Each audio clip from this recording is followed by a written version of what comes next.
खबर आपको देंगे। पाक पतन में बुशरा बीबी के बेटे ने जल्द काम ना करने पर अपने ही मुलाजिम को गोली मारकर शदीद जख्मी कर दिया है। डीपीओ पाक पतन पुलिस के हमरा मौके पर पहुंचकर मुलजिम मूसा मोनिका को उन्होंने गिरफ्तार कर लिया है। इस खबर से मुतालिक आपको बताएं कि कोई भी मुलजिम कानून से बालातर नहीं। डीपीओ का ये कहना है मूसा मोनिका ने मुबैना तौर पर काम में ताखिर पर यह फायरिंग की है और फायरिंग कर अपने ही मुलाजिम को गोली मारकर शदीद जख्मी किया है। डीपीओ पाक पतन पुलिस के हमरा फौरी तौर पर मौके पर पहुंचे, जहां पर उन्होंने मुलजिम मूसा मोनिका को गिरफ्तार कर लिया है।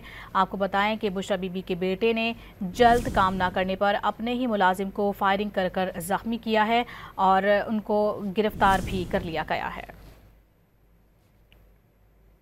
खबर आपको देंगे। पाक पतन में बुशरा बीबी के बेटे ने जल्द काम ना करने पर अपने ही मुलाजिम को गोली मारकर शदीद जख्मी कर दिया है। डीपीओ पाक पतन पुलिस के हमरा मौके पर पहुंचकर मुलजिम मूसा मोनिका को उन्होंने गिरफ्तार कर लिया है। इस खबर से मुतालिक आपको बताएं कि कोई भी मुलजिम कानून से बालातर नहीं। डीपीओ का ये कहना है मूसा मोनिका ने मुबैना तौर पर काम में ताखिर पर यह फायरिंग की है और फायरिंग कर अपने ही मुलाजिम को गोली मारकर शदीद जख्मी किया है। डीपीओ पाक पतन पुलिस के हमरा फौरी तौर पर मौके पर पहुंचे, जहां पर उन्होंने मुलजिम मूसा मोनिका को गिरफ्तार कर लिया है।